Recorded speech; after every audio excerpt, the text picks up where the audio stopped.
Bienvenidos a esta mesa de debate, a esta mesa internacional. Tenemos unas invitadas especiales que ahora os voy a presentar. Estará con nosotros Lucero Damaso, mexicana de nacimiento. Cuenta con una trayectoria profesional de más de 15 años de experiencia laboral como consultora internacional, asesora económica y consejera financiera en el sector público, privado, académico y político, tanto en México como en países de Asia-Pacífico, Latinoamérica y ahora aquí en Europa. Actualmente se desempeña como CEO de la consultoría en comunicación y protocolo multicultural, Habla y Convence. CEO fundadora de la consultora internacional en finanzas y en comercio internacional para países de Asia y América, Damaso Consulting.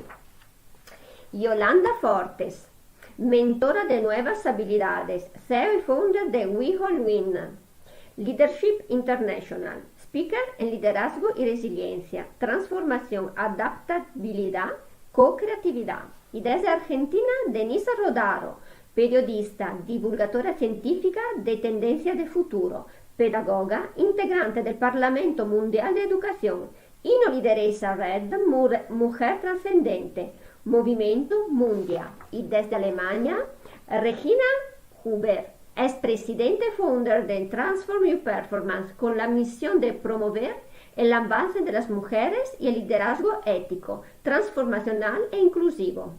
Regina es coach multicultural de transformación y liderazgo. Es autora del libro Speak Up, Stand Up and Shine y enseña, habla e inspira sobre el liderazgo y autoliderazgo según su metodología Powerful Leadership Transformation. Así que, bienvenidas. Tengo que deciros que me ha llevado trabajo, me había enviado unos currículum, cada una de 7 páginas, así que he intentado de resumir y espero de no haberme olvidado nada importante. Muy bien, a ver, el tema de hoy, el tema en cuestión es importante y más que serio, es vital. La independencia económica, la seguridad financiera coincide con la libertad de cada ser humano.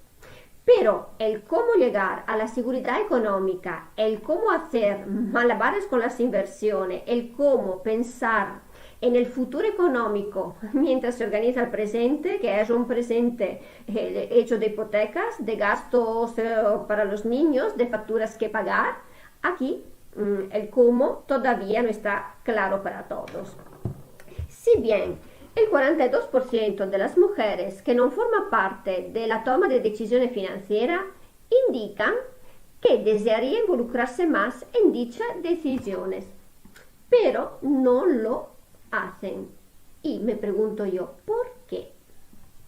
Hemos hablado mucho de esto en anteriores foros de datos estadísticos de la INE en general, que la esperanza de vida de las mujeres es mayor que en los hombres, su salario inferior, su edad de retiro menor y sus pensiones más bajas. En consecuencia, la mujer tiene que ahorrar de media en torno, atención, a un 30% más que los hombres.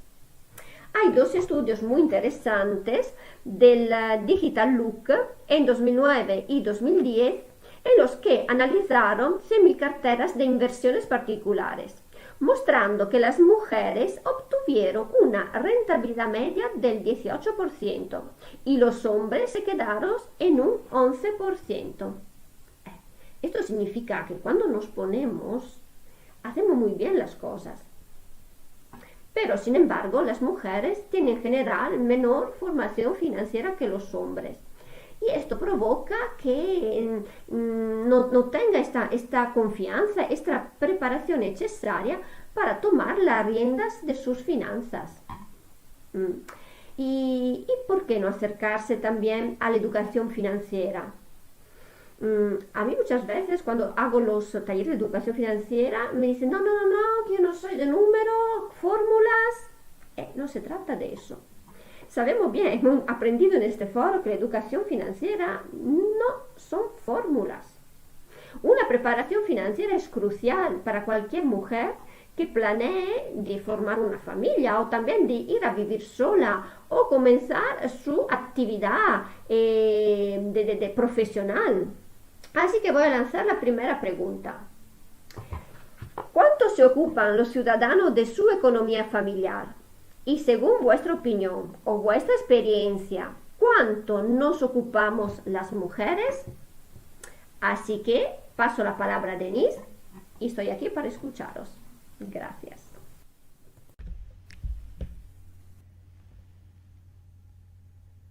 Qué bueno, estaba pensando cuánto tiempo, cuánto liderazgo lleva organizar un evento de estas características y qué satisfacción poder disfrutar del éxito.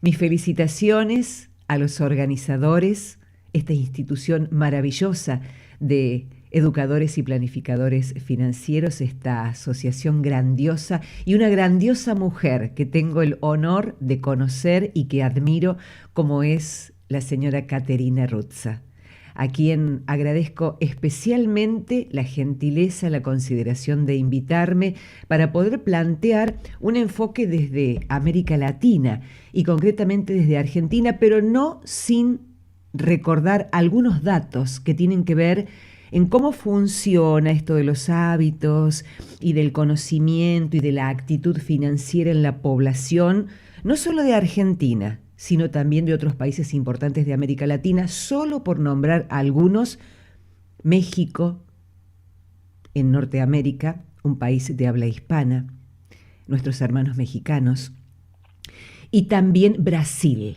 ¿sí?, que es parte de Iberoamérica, este enorme territorio que nos une culturalmente e históricamente. Y ya para pasar a los datos, quiero mencionar lo siguiente. Esta participación, esta respuesta va a ser un poquito más extensa que las demás. Las demás van a ser muy, pero muy breves, y si es necesario que intervenga.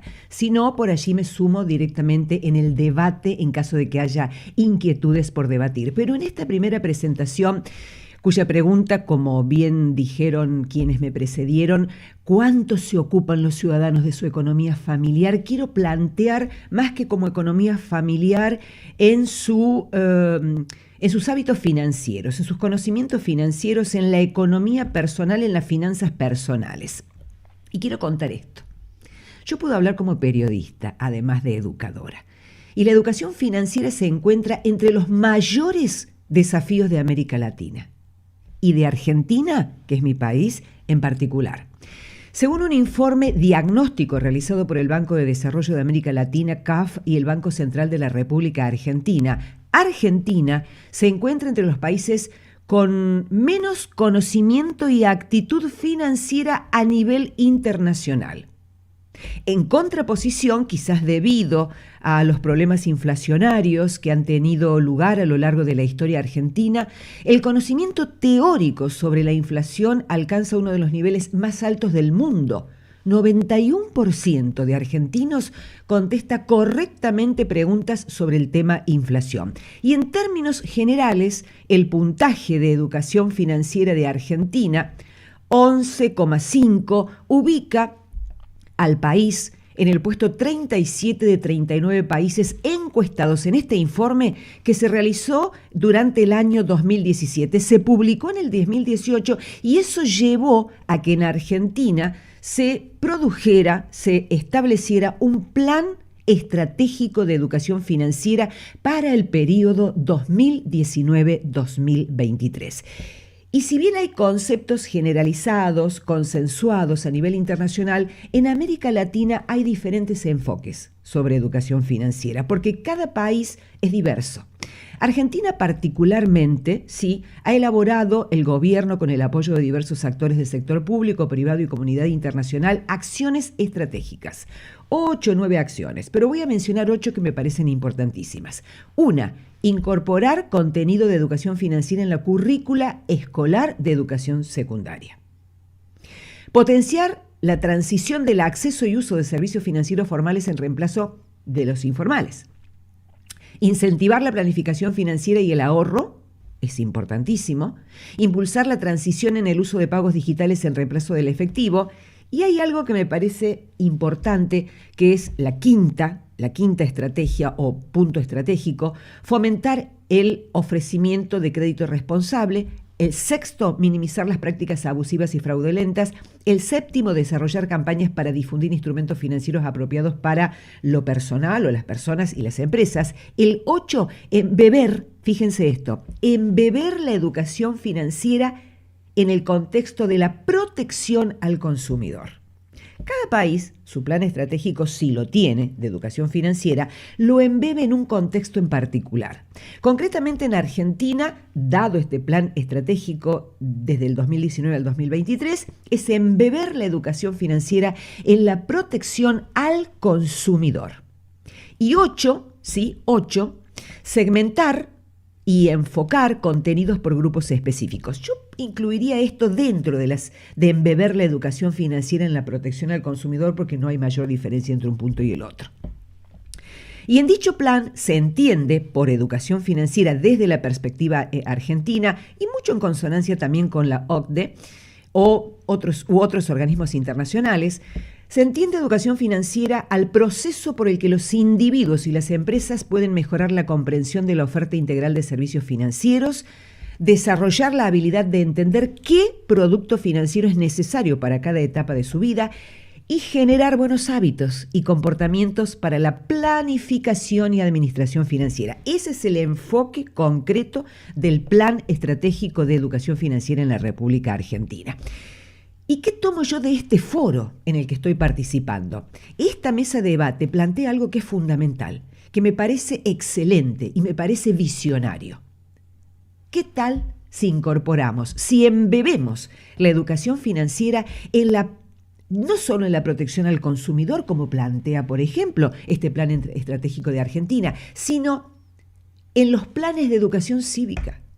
Parte de la educación cívica del ciudadano tiene que ver con la educación financiera de calidad, por lo que han dicho quienes precedieron en cada día y en este día la palabra que estoy ahora brindando, compartiendo con todos ustedes, con todas y todos. No se pueden cumplir los sueños si no se planifica cómo lograrlos. Eso es clave. Entonces, es parte de la educación ciudadana, la responsabilidad ciudadana de hacernos cargo de nuestro futuro y de contribuir con el desarrollo de nuestras comunidades, nuestras familias y nuestros países. En otro orden de cosas, también nos preguntaban, en opinión de cada uno o en nuestra experiencia, ¿cómo nos ocupamos las mujeres concretamente de nuestras finanzas? Y aquí voy a responder así sintéticamente con datos sobre América Latina, más que con mi opinión, con información. En ese mismo diagnóstico que les comentaba que realizó el Banco Central de la República Argentina en el marco de un estudio del Banco de Desarrollo de América Latina, hay 4 componentes, 4 que ese diagnóstico encuestó, estudió, investigó. Conocimientos financieros, actitudes financieras, comportamientos financieros y comparativo internacional del índice de educación financiera. No me voy a poner a explicar cada concepto porque no da el tiempo y en última instancia quienes organizan el foro tienen suficiente información y experiencia por si la gente consulta para darle información. Lo que sí quiero aquí ahondar es desde la perspectiva de género cuáles fueron los resultados respecto a conocimiento financiero, actitud financiera, comportamiento financiero entre hombres y mujeres, y voy a tomar el promedio de lo que son los países del G20 y luego información acerca de Argentina, Brasil y México. Es interesantísimo los resultados a los que se llegaron porque luego podemos extraer una conclusión general que puede servir no solo a América Latina y Argentina, sino al mundo. Vamos a ver. Respecto a conocimientos financieros, ¿sí? El promedio en países del G20 es una brecha de 11 entre hombres y mujeres, según este informe, reitero, que da lugar al Plan Estratégico en Argentina del 2019 al 2020. 43% de mujeres y 54% de los varones es el conocimiento por género, el conocimiento financiero. En Argentina, ¿cómo es? 34% de mujeres, 42% de varones. La brecha entre hombres y mujeres en cuanto a conocimiento financiero es del 8%. Y en Brasil del 8% también, 44 de mujeres y 52 de varones. Brasil tiene un conocimiento financiero, es decir, de aquellos instrumentos y servicios a los que pueden acceder, sobre todo los básicos, porque ya los más sofisticados, como son títulos públicos, etcétera, el conocimiento en general en Latinoamérica es menor. Y es menor en las mujeres. Por eso las mujeres no son tantas las que se dedican a ser inversoras. Esa es una primera conclusión. Y en México, el 32% es el porcentaje de conocimiento financiero por parte de las mujeres y el 47% por parte de los varones. La brecha es del 15%. México tiene que trabajar mucho para disminuir y eliminar esas brechas de conocimiento financiero entre hombres y mujeres. Pasemos a actitud financiera. Por género, comparado internacionalmente, en general, las mujeres, por ejemplo, de Argentina, tienen una actitud más favorable a largo plazo en actitud financiera. Vamos a ver, el promedio en los países del G20 es una brecha de 4 entre hombres y mujeres.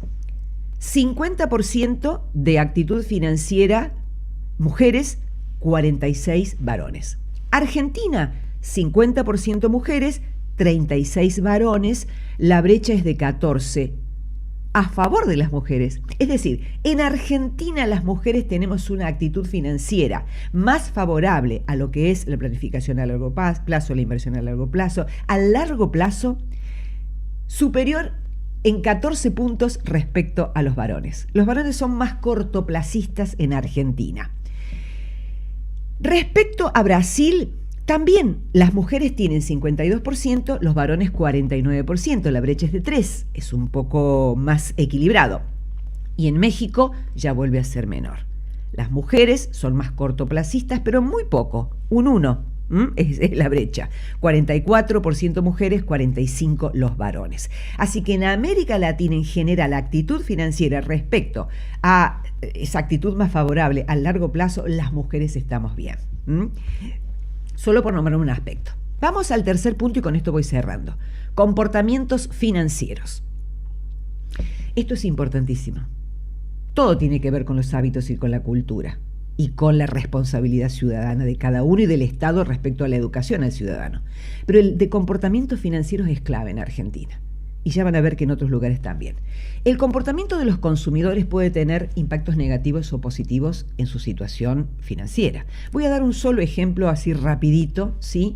Por ejemplo, no planificar ni evaluar tus finanzas personales puede generar deudas, entre otros, miles de cuestiones negativas. Por mencionar solo algunas conclusiones sobre comportamiento financiero que arrojó este informe internacional, el 84% de los encuestados argentinos compran solamente en función de su capacidad financiera, quedando por encima de los otros países de América Latina y del comparativo internacional. Lo mismo sucede con respecto al manejo de sus finanzas personales, ya que el 76% tiende a ocuparse personalmente. Sin embargo, y atención a esto, en comparación con los otros países de la región y con el promedio de los países del G20, los encuestados argentinos quedan abajo respecto, y esto es importantísimo, a la definición de objetivos financieros de largo plazo. Mi conclusión es que quizás ese hábito ha sido ejercitado con motivo de la permanente inestabilidad e imprevisibilidad de la economía argentina, que a su vez ha generado una capacidad única en el mundo para los argentinos, que es la capacidad de resiliencia empresarial, de adaptabilidad o un coeficiente de adaptabilidad muy alto y de flexibilidad prácticamente únicos en el mundo, pero que para nada ayuda a poder tener un plan de país, ni un plan de vida. Por eso Argentina está como está, porque es cortoplacista. La misma inestabilidad de Argentina, e inclusive en todas las colonias de España, claro, el reino estaba tan lejos que echa la ley, echa la trampa. La gente no respetaba las leyes. Total, ¿quién se iba a enterar? Y esa cultura de no tener una planificación, de no respetar las leyes, de no respetar, digamos, un plan a futuro en función de convenciones, se fue enquistando en las culturas de América Latina. En algún momento Argentina logró superar esos hábitos perjudiciales.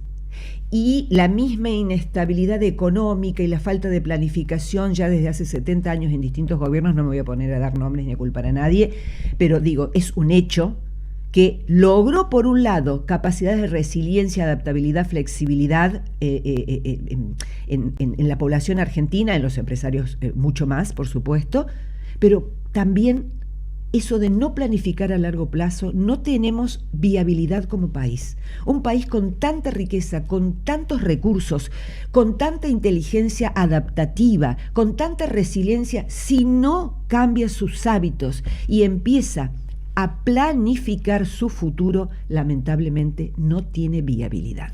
Por eso yo agradezco en este foro haberme permitido plantear la importancia de incorporar, de embeber la educación financiera en lo que es la educación cívica. Me parece clave ese planteamiento que han propuesto para esta mesa de debate. Y sobre todo para nosotros los argentinos, entender que el comportamiento financiero, por ejemplo, el hecho de que en Argentina la mayor parte, digamos, de los encuestados haya tenido ese hábito de, no definir objetivos financieros de largo plazo, es terrible para la vida propia, para la vida de país y, por supuesto, para la vida de toda la región de Latinoamérica. Y no es un hábito solamente de Argentina, en general es un hábito hoy en el mundo. Entonces, tenemos que reflexionar respecto a eso y, en mi opinión, con esto cierro, el desafío, no solo para Argentina, sino para el mundo después de la COVID, es pasar de la capacidad de resiliencia que ha logrado que muchos puedan sobrellevar y reinventarse creativamente y salir fortalecidos de esta crisis permanentemente, pasar de esa capacidad de resiliencia a la de liderazgo resiliente, redárquico desarrollador, que en otra oportunidad me gustaría ampliar. Pero para sintetizar y cerrar, simplemente digo que en una sociedad red y en una economía del conocimiento, si el liderazgo, el liderazgo innovador, no tiene en cuenta que pensamos en red, que debemos trabajar en red, aprender en red, innovar en red, gestionar el conocimiento en red, no estaremos avanzando como sociedad, porque estaremos con hábitos que son absolutamente anacrónicos respecto a lo que es la realidad de las sociedades digitales, de la economía red y de las economías del conocimiento hoy.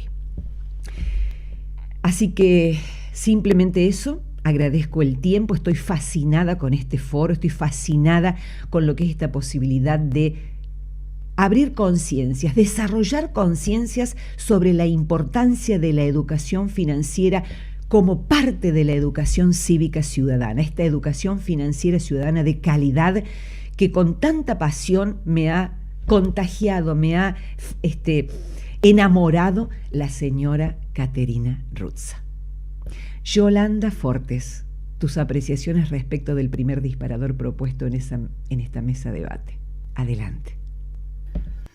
Gracias, Denise, por darnos paso. Es importantísimo todo lo que comentas.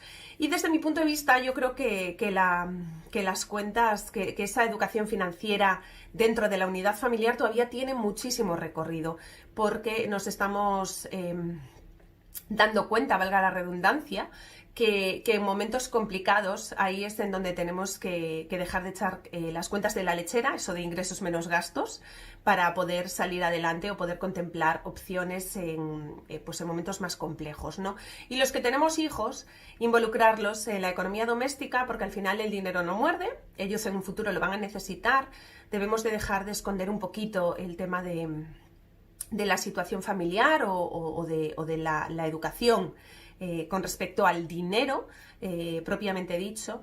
Y repito, creo que hace falta todavía mucha educación, y más en este país a nivel cultural, pero sobre todo es una opción, es algo que todavía tiene mucho que recorrer, tenemos mucho que aprender y tenemos mucho miedo que perder, porque la economía familiar al final es como una empresa. Y creo que la mayoría de las veces, aunque no esté correcto generalizar, no lo vemos así.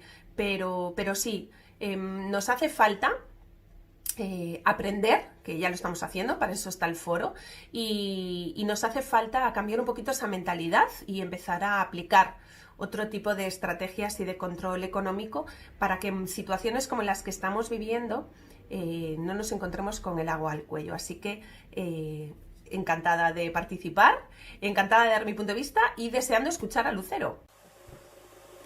Muchas gracias por esta invitación al quinto foro de educación financiera.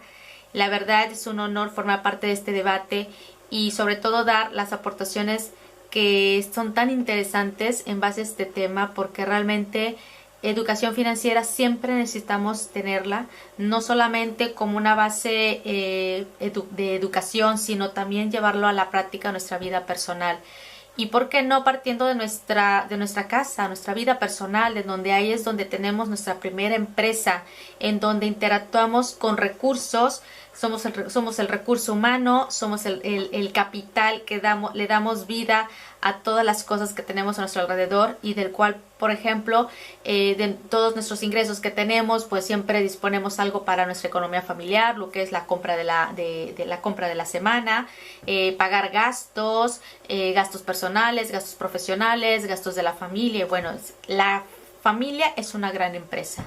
Entonces, las mujeres particularmente, pues somos nos han estereotipado como que somos las que gastamos más, pero también realmente somos las que más ahorramos. Siempre vemos por la parte del ahorro, por siempre reservar esa partida, ¿no? Que es para el cumpleaños del niño, para la ropita, para, unos zapatos, etcétera, etcétera, ¿no? Pero también la llevamos a nuestra vida laboral, que también siempre vemos la parte del ahorro, de que, podemos reservar estas partidas, estas reservas para gastar o para comprar menos o para hace falta un cambio de mobiliario, un nuevo ordenador, etcétera, etcétera. Entonces siempre las mujeres tenemos esa faceta de ser ahorradoras, ser muy economistas, ¿sí? Y de alguna forma esto pues también nos ha ayudado a ser muy buenas administradoras en nuestro ámbito familiar, pero también en el laboral.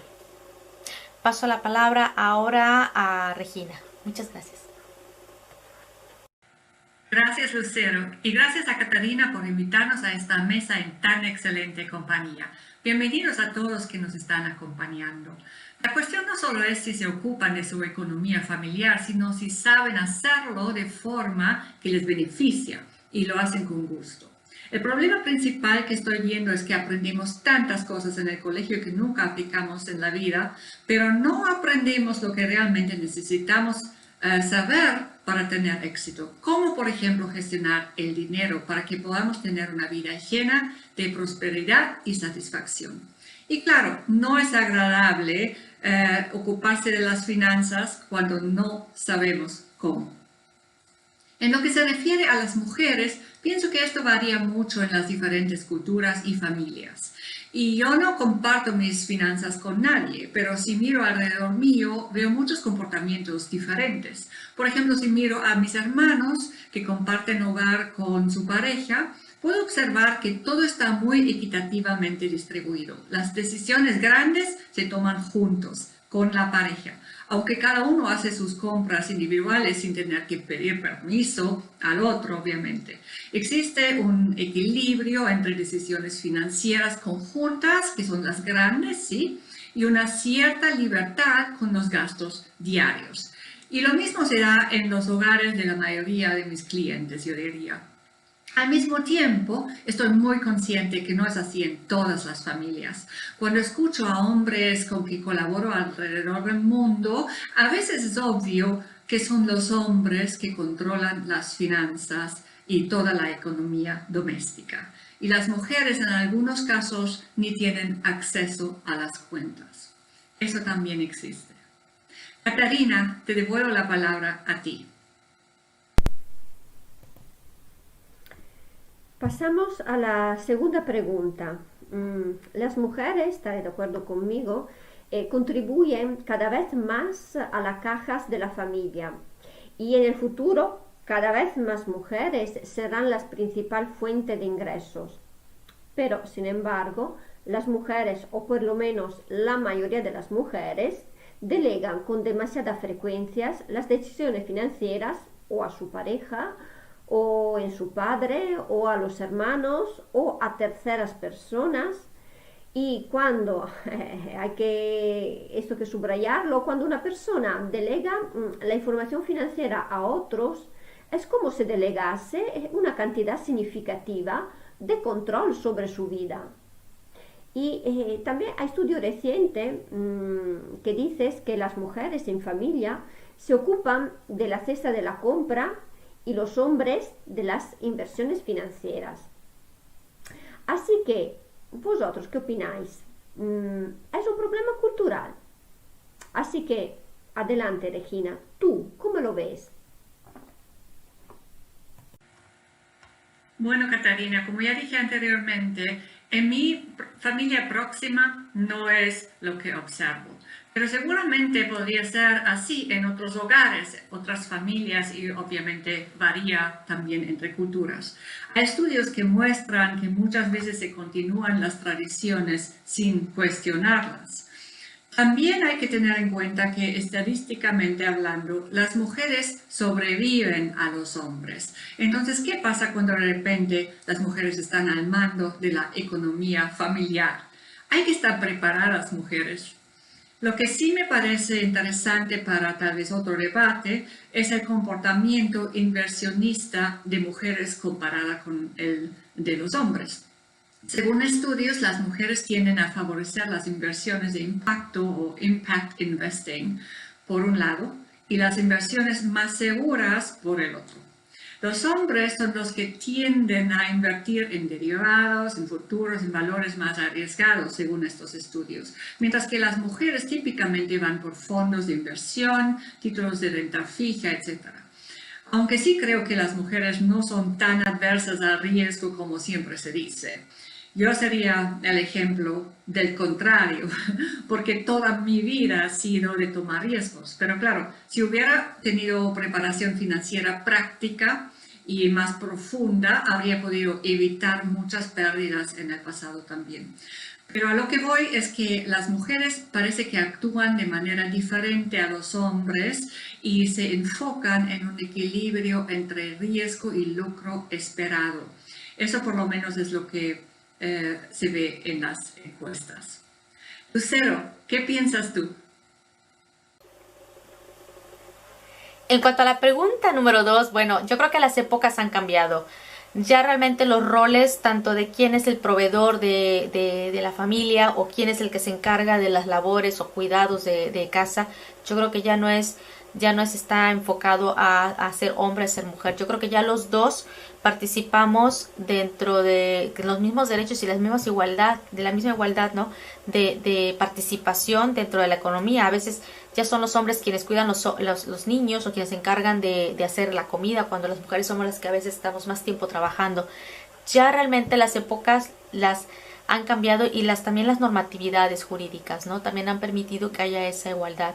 Entonces, obviamente en otros países están en un proceso de cambio, ¿sí? Hay países que son más renuentes a este tipo de enfoque de igualdad, pero bueno, las épocas cada vez están haciendo que tomemos decisiones de forma participativa y de forma igual, de igualdad, de la misma forma, y que bueno, esto que yo creo que conlleve a que tanto los hombres como mujeres podamos tener esas tomas de decisiones financieras y que así como aportemos económicamente también tomemos decisiones de la forma igualitaria como lo hacen ellos. Entonces no ha habido ningún cambio en el sentido de que uno hace una cosa, uno hace otra. No, todos somos iguales en ese sentido. Paso ahora la palabra a Yola. Gracias, gracias Lucero. Bueno, que las mujeres nos dedicamos a la cesta de la compra y los hombres a la parte financiera, yo creo que el pasado está ahí. Las cosas, gracias al universo, están cambiando, aunque aún nos queda mucho recorrido. Sí es cierto que a nivel cultural, educativo y social todavía una mayor parte de la población funciona así. Quiero creer que cada vez eso funciona de un modo diferente. Quiero creer que cada día somos más responsables de nosotras mismas, aunque aún queda muchísima trayectoria. Y sí que es cierto que es un problema cultural, pero sobre todo educativo. Nos queda mucho por aprender, por eso el foro, yo creo que foros de este tipo son imprescindibles, porque las finanzas no es solo una gestión básica del dinero. Yo creo que educación financiera y planificación financiera implica muchísimo más, ¿no? Y esto es como ir al médico. No es lo mismo ir a un médico generalista que a un especialista. Entonces estamos muy habituados, culturalmente hablando, a que nos lo lleve todo la misma persona, y es en estos momentos cuando más necesitamos de especialistas en finanzas para que nos ayuden a ver la economía familiar como una empresa y, en su defecto, la empresa como la empresa en sí, ¿no? Pero bueno, las personas son las que componen las empresas en sí, las personas son las que componen las familias. Entonces, la educación financiera es imprescindible para poder cambiar estos roles, para poder tener mayores conocimientos, pero sobre todo para tener una base teórica importante y saber escoger y saber delegar, pero sin hacerlo con los ojos tapados. No. Si a nivel cultural y a nivel educativo no hay educación financiera de calidad, es importante que empecemos a ver y a demandar este tipo de educación y de planificación por nuestro bien, y se está viendo en esta situación que estamos viviendo que no se están haciendo las cosas correctamente. Entonces, bueno, yo de cara al pasado sí puede haber distinción de sesgos y sí puede haber distinción entre mujeres y hombres, pero yo creo que de cara al futuro ahora ya no tenemos excusas, porque la formación y la información está a nuestro alcance. Así que quiero pensar que los siguientes pasos que damos ya no dependen de mujeres y hombres, sino que dependen de educación financiera como tal y de planificación financiera como tal, y es necesario, muy necesario, que nos pongamos manos a la obra. Pasamos a otra pregunta y hablamos un poco de vuestro día a día. ¿Cómo las finanzas se relacionan con vuestros trabajos? ¿Administráis de forma diferente la economía familiar que en vuestras empresas? Lucero, ¿puedes compartir con nosotros tu opinión? En cuanto a la pregunta número 3, considero que, administrar de forma diferente la economía familiar como la de la empresa, yo creo que son ámbitos totalmente diferentes, pero no deja de ser finanzas. Las finanzas tienen las mismas partidas, tanto en uno como en otro lugar. Le llamamos ahorro al concepto de ahorrar, y como al concepto de gasto, como el concepto de ingresos, como también lo podemos llevar dentro de nuestro hogar. Recordar que la familia es una empresa, y todos los elementos que forman parte de una empresa son sumamente importantes, del capital humano, pero también el capital financiero, y también todo lo que son los elementos que conforman a la empresa, llámese casa, llámese hogar. Todo es importante. Entonces, las formas como se distribuyen es distinta, es muy cierto, porque tal vez tendrán conceptos para diferentes enfoques, pero yo creo que eso no ha cambiado. Lo que es las finanzas vienen siendo, tienen una estructura, una base, la misma base, pero no ha cambiado en su faceta de cómo lo podemos utilizar. Entonces, si estamos hablando de empresa como la familia, pues sí, podemos hacer muy buen uso de las finanzas en nuestra casa, en nuestro hogar, pero también podemos hacer muy buen uso de las finanzas en nuestros trabajos, que todo parte de la misma forma.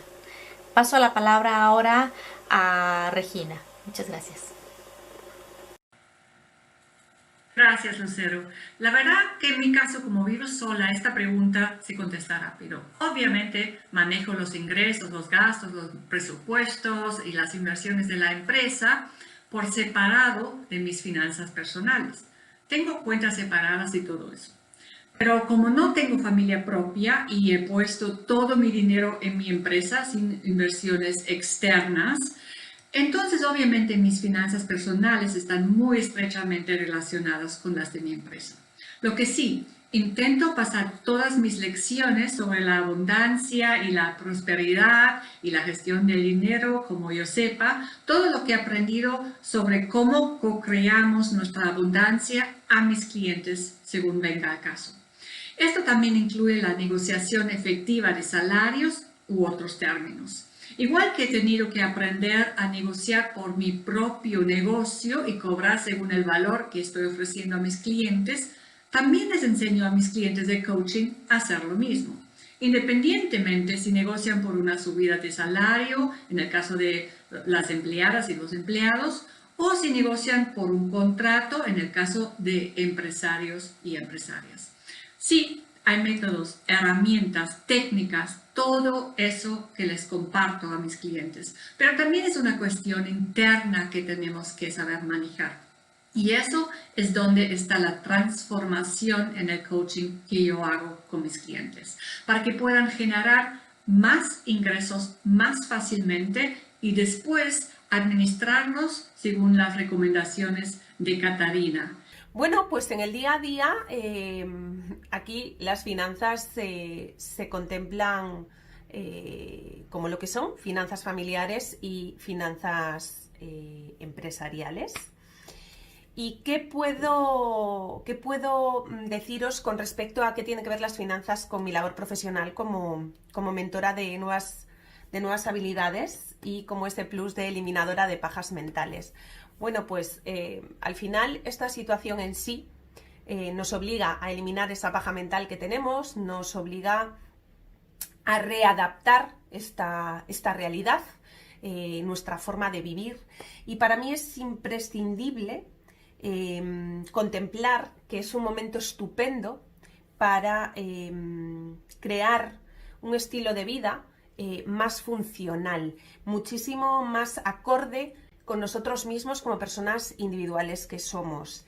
Y si nos readaptamos, conseguimos ver las cosas de un modo diferente, conseguimos eliminar todo ese batiburrillo mental que tenemos y que muchas veces nos quitan energías, nos quita tiempo, pero sobre todo nos quita la oportunidad de tomar mejores decisiones. Y estos modelos de trabajo y vida que nos tenemos que plantear en serio, que están cambiando, porque este virus ha llegado para quedarse. ¿Es imprescindible la educación financiera? Sí. ¿Es imprescindible la planificación financiera? Sí. Pero al final la base previa a todo eso es qué modelo de vida o qué estilo de vida o qué modelo de trabajo quiero, voy a por ello, y eso es lo que realmente también me va a permitir tener un foco más claro en esa educación, ¿no? O sea, necesitamos aplicar la teoría, necesitamos readaptarnos, necesitamos ser conscientes con nosotros mismos de que tenemos que generar cambios, pero cambios en nosotros, como personas individuales, y luego eso nos va a permitir readaptar el estilo de vida, readaptar la forma de trabajar, incluso readaptar una posibilidad de mejora, porque si los ingresos son estables, pensamos de un modo, pero cuando los ingresos no son estables, la cosa cambia, ¿no? Esto es como tomar decisiones con el estómago lleno o con el estómago vacío, y al final influye muchísimo. La educación financiera es imprescindible. Es imprescindible, da igual que te sobren al mes 10 euros, que te sobren al mes 1000. Es imprescindible la educación financiera de calidad, pero sobre todo es imprescindible que seamos honestos con nosotros mismos, que nos planteemos cómo queremos enfocar nuestra realidad, que es nueva, y qué pasos queremos dar, ¿no? Porque es imprescindible que nos adaptemos y sobre todo que pongamos nuestra confianza en la mano de personas expertas que sí o sí nos van a ayudar a, pues por un lado, a gestionarnos como personas y por otro lado, a gestionar la economía que tengamos, sea mucha, sea poca, sea estable, sea inestable. Y creo que precisamente cuanto más inestable, cuanto más inseguridad, pues más necesitamos de personas que nos ayuden a ver las finanzas de un modo diferente, pero sobre todo a aplicar, no a quedarnos en la teoría. Y bueno, Caterina, ¿más?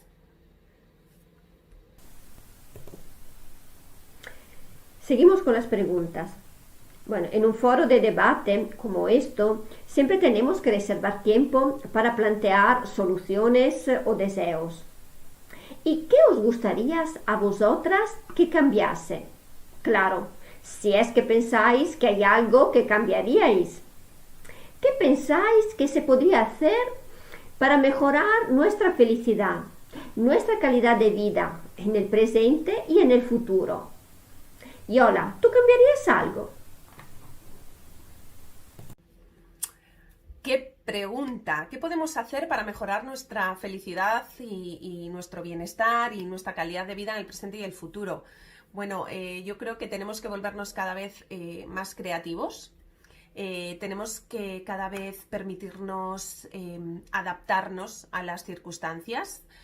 Cada día es diferente en todos los sentidos. Siempre fue diferente, pero ahora lo es más.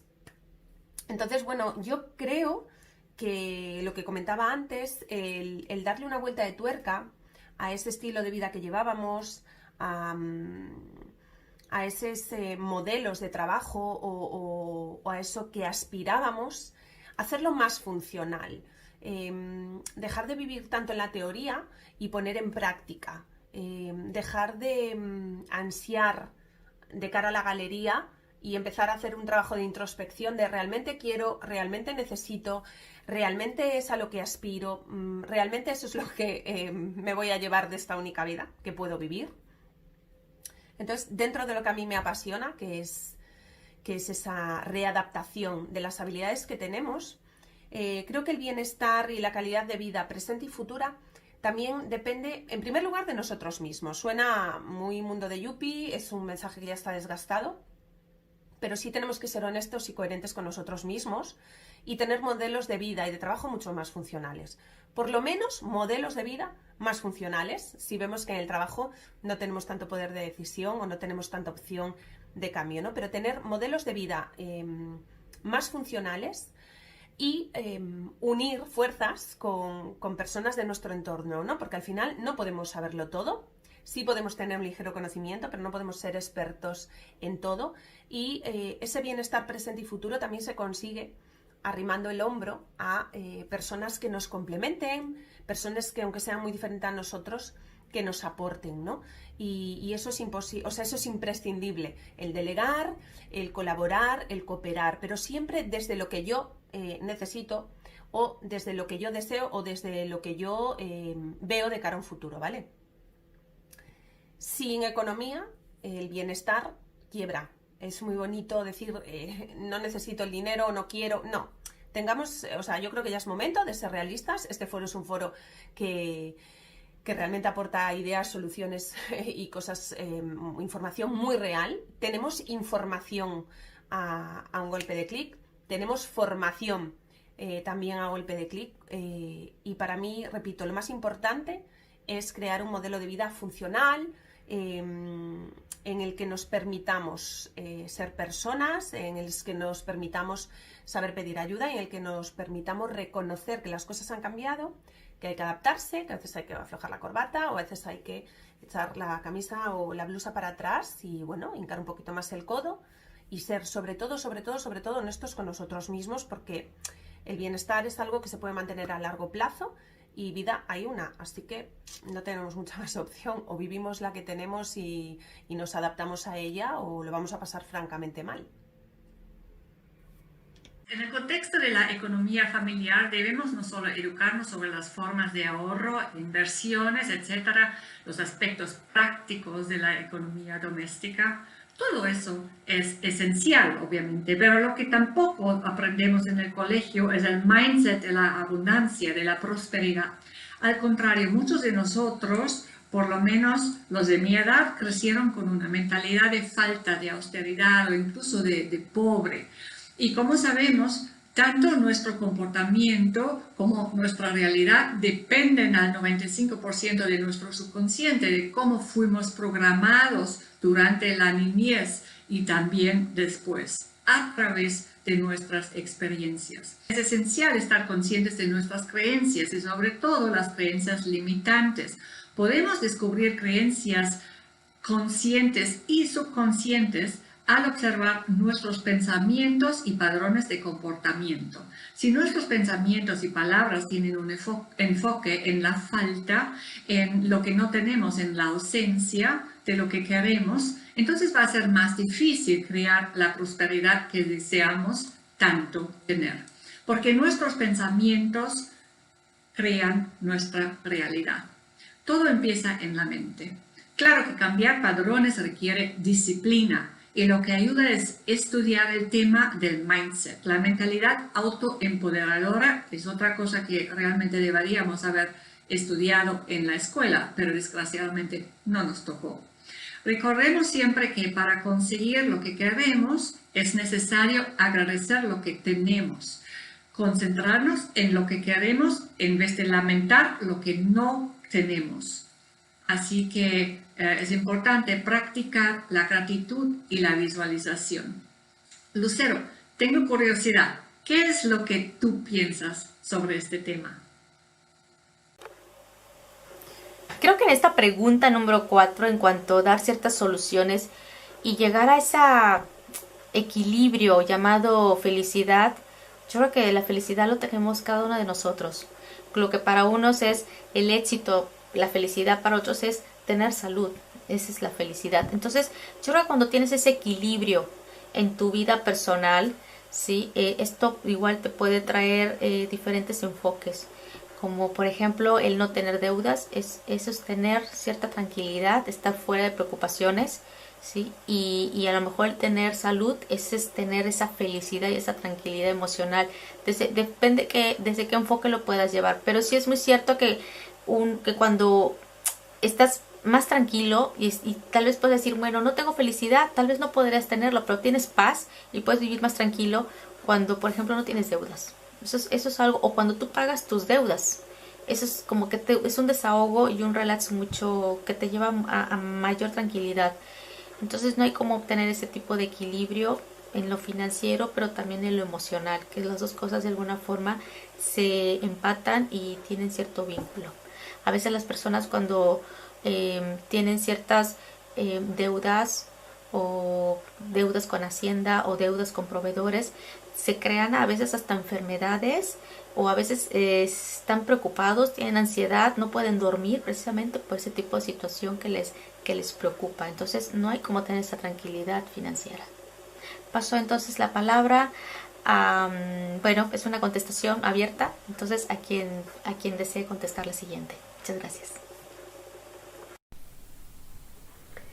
Deciros que estoy convencida que de este foro saldrán ideas y soluciones que más tarde o más temprano ayudará a mejorar la calidad de vida de los ciudadanos. Y nadie debería avergonzarse de no poder mantener sus finanzas bajo control, porque nunca es demasiado tarde para empezar, nunca, acordaros. Ser capaz de mantener la propia situación económica es un sentimiento extraordinariamente liberador. La educación financiera puede ayudarnos a hacernos responsables de nuestras finanzas, haciéndonos sentir más seguros, mejorando nuestros hábitos y aprendiendo habilidades y conocimientos que nos hacen tomar conciencia de nuestras necesidades en el entero ciclo de vida. Y es mucho más sabio hacer cambio en tu vida mientras tenga pleno control sobre ella y no tener que hacerlo porque te obliga la circunstancia, que por ejemplo cuando pierdes tu trabajo o cuando ya no puedes soportar las deudas o tienes que afrontar un divorcio. Así que hemos tratado en esta mesa de debate los puntos de dolores, pero hemos propuesto posibles soluciones. Así que os doy las gracias. Gracias a Denise, a Lucero, a Regina, a Yola por aportar vuestras opiniones y puntos de vista. Un abrazo muy grande y ahora volvemos a conectarnos para escuchar las preguntas de los asistentes al foro. Gracias.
aquí estamos. Os reitero las gracias, muchísimas gracias a mis invitadas. La verdad que vuestras contestaciones han tocado muchos puntos y ahora me gustaría remarcar alguna cosa que se han dicho para que quede evidenciada, porque habéis dicho muchísimas cosas muy importantes. Voy a resumir algunas rápidamente y después pasamos a la pregunta, porque si no nos acaba el tiempo. Habéis afirmado que no se puede cumplir los sueños si no se planifica. Denise Rodaro.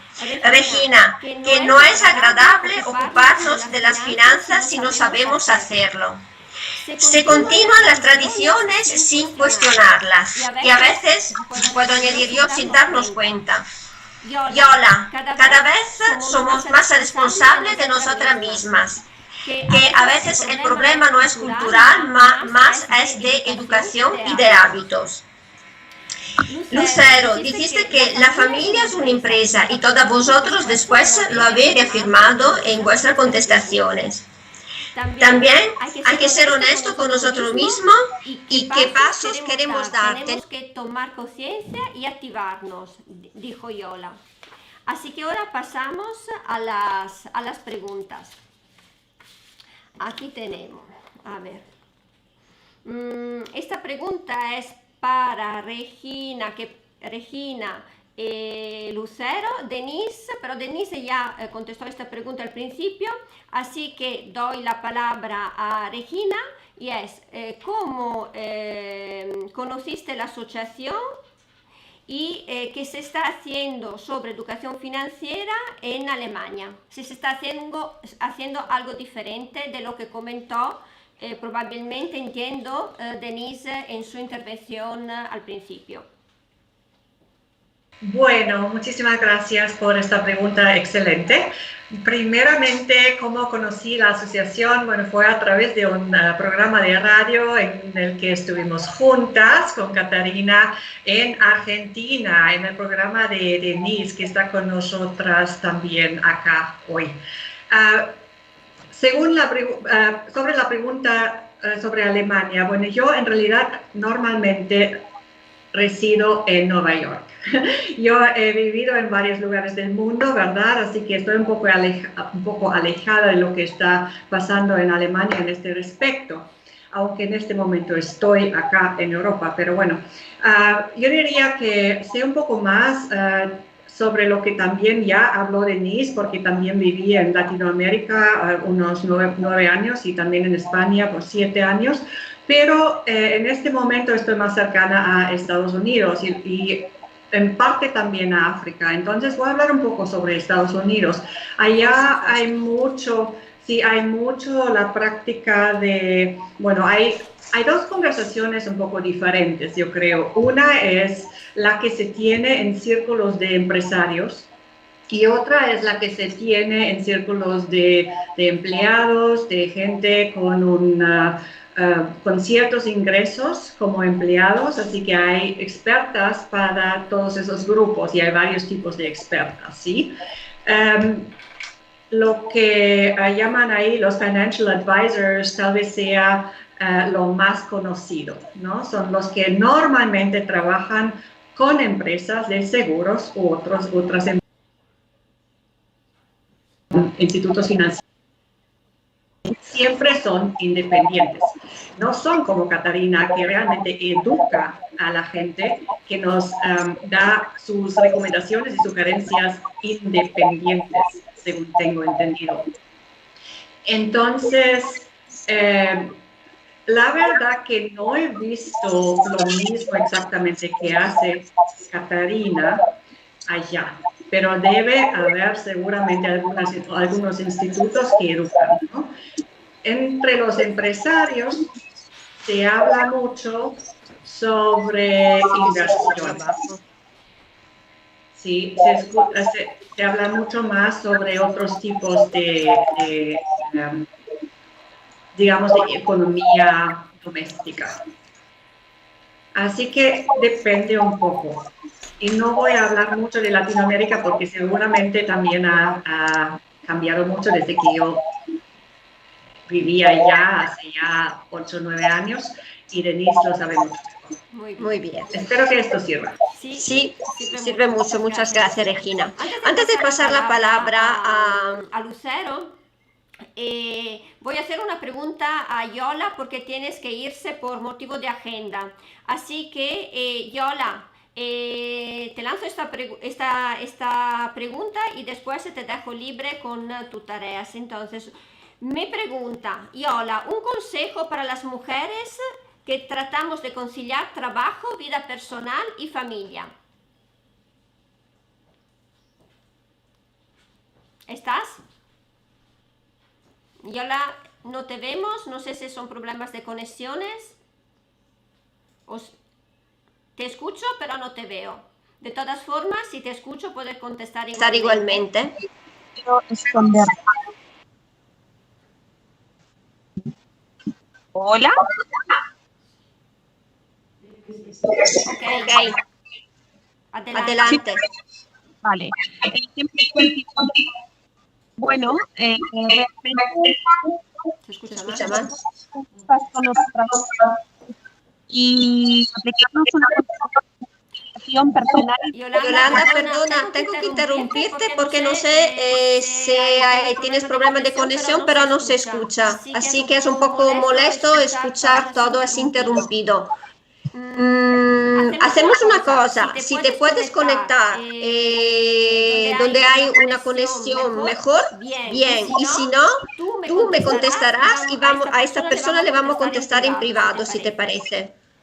Me parece estupendísimo. Vale, muchísimas gracias. Si quieres entrar, te conectas otra vez, ¿de acuerdo? Estupendo. Gracias, Yolanda. Bueno, entonces te decías, la misma pregunta que me contestó Regina, nos dice, gustaría también saber en México cómo se está haciendo algo diferente de lo que se hace en España, porque tú vives también aquí en España y sabes cómo es la realidad española. Entonces, si quieres brevemente comentarnos.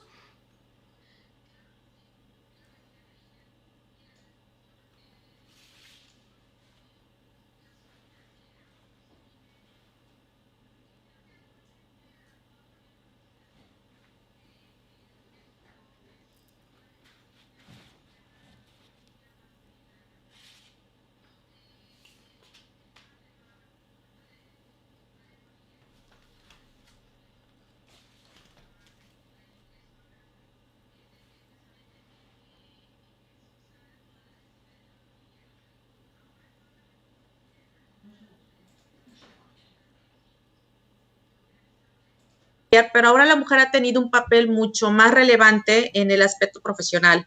Entonces, ya al existir esta forma de que tanto ambos en una familia, tanto el padre y madre trabajan, entonces esto ha sido algo diferente en cuestión a las familias mexicanas, porque antes al existir un matriarcado que era la que organizaba la economía familiar, ahora ya existe el papel secundario del hombre, pero nunca deja de ser papel secundario porque siempre ha sido el proveedor.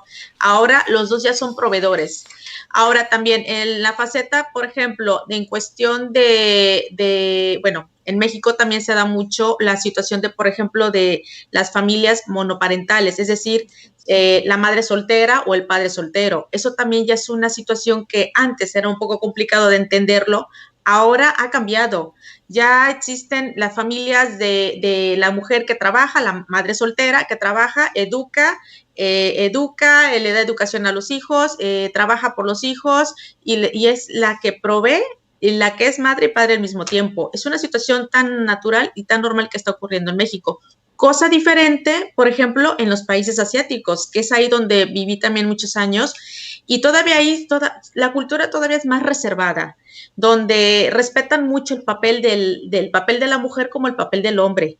Sí, la mujer, siendo las ocupaciones que tiene la mujer como el cuidado de los hijos, la educación, el hacer algunas actividades dentro de casa, y el hombre es el que también sale a trabajar, es el proveedor y el que trae el ingreso a casa, pero eso todavía aún se respeta porque son culturas más reservadas, más respetables en el sentido de que a ti lo que te toca hacer y a mí lo que me toca hacer, que para ellos podría ser en partes iguales, O sea, aunque es distinto en ciertas situaciones, pero son partes iguales para ellos. Entonces, depende de la cultura, depende del país. Incluso ahora que estoy aquí en España, pues he notado una cultura totalmente diferente, más diversa, porque aquí obviamente Europa es un país donde hay mucho extranjero. Entonces, como puedes encontrarte a una persona de Latinoamérica o de América, viviendo en Europa, a la cual se está adaptando a las costumbres o a las necesidades que pueda tener aquí en España o en Europa. Entonces, vamos a generalizar. O al igual los asiáticos que vienen a Europa a vivir, a estudiar, a trabajar, a las situaciones que tengan, también se intentan adaptarse a. Es un poco complicado seguir conservando tus propias tradiciones o costumbres en cuanto a economía familiar o en cuanto a educación financiera, cuando en el país donde te encuentras de alguna forma tiene una estructura financiera totalmente distinta a cómo se pueden utilizar en sus respectivos países. Yo creo que depende de donde te encuentres, es como tienes que adaptarte a la situación económica a la cual te encuentres y a la cual te puedas de alguna forma ocupar en ello. Creo que esa sería mi aportación que podría dar. Muchísimas gracias, Lucero. Sí, nos ha dado una visión muy global. Muchas gracias. Y ahora pasamos a la siguiente pregunta, que aquí no pone para quién es, pero yo casi que te la pasaría a ti, Regina, porque me pregunta, mira, soy mujer profesional y madre, pareja, amiga, ciudadana, y hay muchos días que no llego a todo. ¿Cómo utilizar el tiempo de manera que juega a nuestro favor y así tener tiempo también para aprender educación financiera? Parece que no tiene tiempo. Bueno, tengo que decir que a veces es verdad, a veces la excusa o la verdad, porque a veces es verdad, es que no tengo tiempo, no puedo ponerme cata, es que no tengo tiempo. Sí, bueno, alguien ya, Catarina, tú dijiste antes ya que alguien había mencionado la planificación, así que no voy a hablar mucho de la planificación, pero sí hablamos mucho especialmente en el mundo profesional de la gestión de tiempo, pero a mí siempre me gusta decir, el tiempo no se deja gestionar, el tiempo simplemente es. Todos tenemos la misma cantidad de horas por día, así que podemos gestionar lo que queramos, siempre va a ser eso, ¿verdad? Así que de qué se trata en realidad es de poner prioridades. Las prioridades en nuestras vidas obviamente cambian según las fases en las que nos encontramos, ¿sí? A veces cuando tenemos hijos, bueno, hay días o hay años, a veces cuando son o tienen que ser nuestra prioridad. También, obviamente, nunca existe un equilibrio. Hablamos también mucho del equilibrio de trabajo y vida. Eso tampoco existe, primeramente porque el trabajo es parte de la vida. Así que no vamos a dividir de esa forma, ¿verdad? Y se trata realmente de, aparte de planificar la semana o el día como podamos, que no todo se puede planificar porque hay imprevistos, pero aparte de eso, también se trata de priorizar y de definir las prioridades por cada día. A veces tenemos listas de quehaceres tan largas que es un agobio casi, ¿sí? Tenemos una lista de 100 tareas que queremos hacer en un día, eso no es posible, nos ahogamos en la lista, ¿sí? Nos agobiamos y nos estresamos. Entonces es mejor sacar 3 cosas, elegir 3 cosas de esta lista, por ejemplo. Es decir, ok, estas cosas las voy a hacer hoy, las tengo que hacer hoy, son urgentes, son importantes, ¿sí? Y obviamente entonces hay que encajarlo con los horarios de siempre, los horarios de las escuelas, de los colegios, de todo eso, ¿verdad? Pero yo pienso también que tenemos que darnos una cierta libertad a veces. No todo tiene que salir perfecto, no todo tiene que siempre pasar a la hora cierta, ¿sí? Por ejemplo, el almuerzo, ¿por qué tendría que ser todos los días a la 1? Bueno, o todos los días una comida completa, con que sea saludable, ¿verdad? Entonces, a veces también padecemos del perfeccionismo, las mujeres sobre todo. Y eso no ayuda mucho, nos estresa mucho. Así que espero que te haya ayudado esta respuesta. Y bueno, ahí... Yo creo, Regina, que no solo ayudó a esta persona que nos ha hecho esta pregunta, me ayudó también a mí bastante. Y a todas nosotras, ¿verdad? Espero que siempre agradeadas con nuestras cosas. Bueno, tenemos una última pregunta para Denise. Así que brevemente, Denise, porque ya estamos un poco fuera de tiempo, me pregunta, ¿cómo sería una empresa formada íntegramente por mujeres? No se escucha. Primero, muchísimas gracias. He disfrutado increíblemente de este evento que me parece excelente, me parece inspirador, muy inspirador. Quiero felicitarlas también a ustedes porque han estado brillantes, brillantes. Caterina, a vos, con todo lo que has hecho, el esfuerzo, a todos los organizadores, creo que realmente merecen un aplauso. Y bueno, y en este momento quisiera dar ese aplauso, chicas, que lo demos así muy bien. Gracias. A vosotras. Y a disfrutar de todo el éxito que ha sido este evento y de la cantidad de vidas que seguramente ha tocado, y ya cuando estén los programas seguramente en YouTube que la gente los podrá repasar. Y bueno, también Caterina, el compromiso de hacer un programa especial luego para Argentina, porque creo que hay mucho material para compartir. ¿Y cómo es una empresa totalmente de mujeres? Yo creo que es una aventura con mucha adrenalina.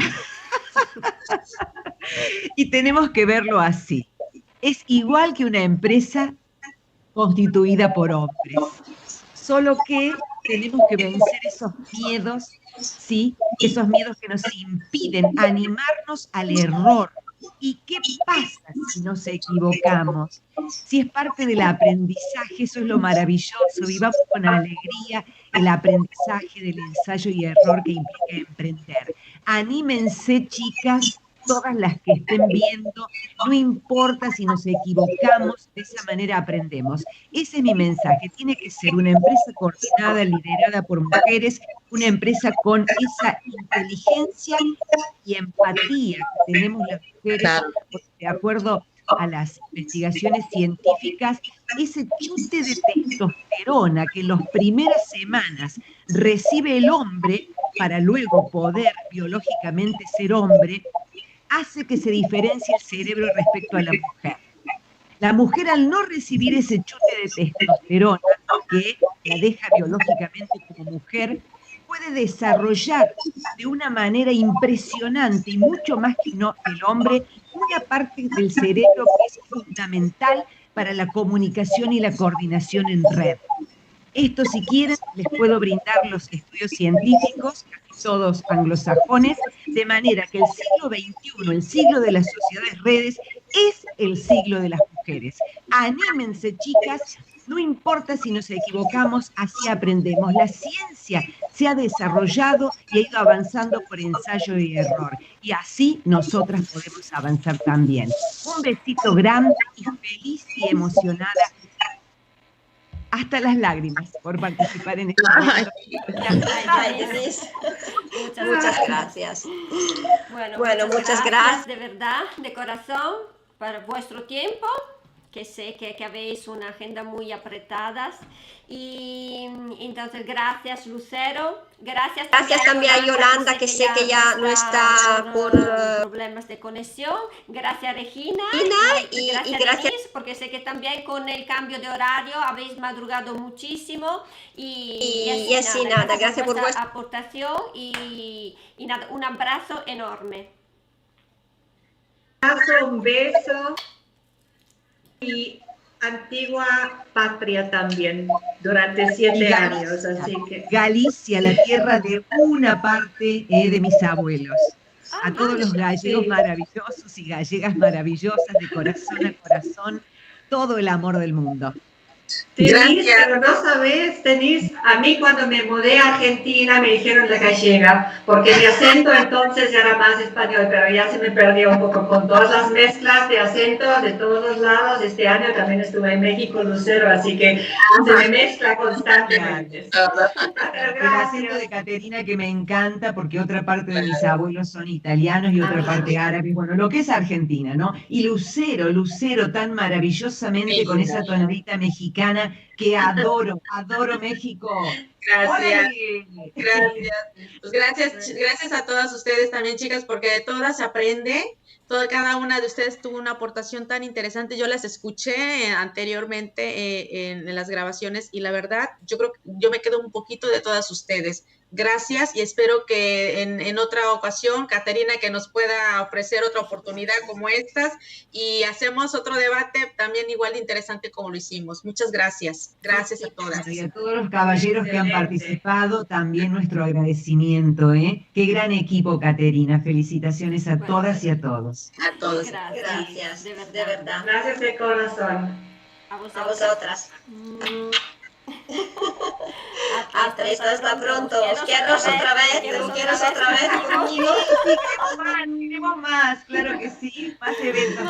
Mira, me cuesta muchísimo despedirme de vosotras. Estoy aquí, me hace señales de todo tipo que ya estamos fuera de tiempo. Entonces nada, bueno, os saludos y hasta la próxima.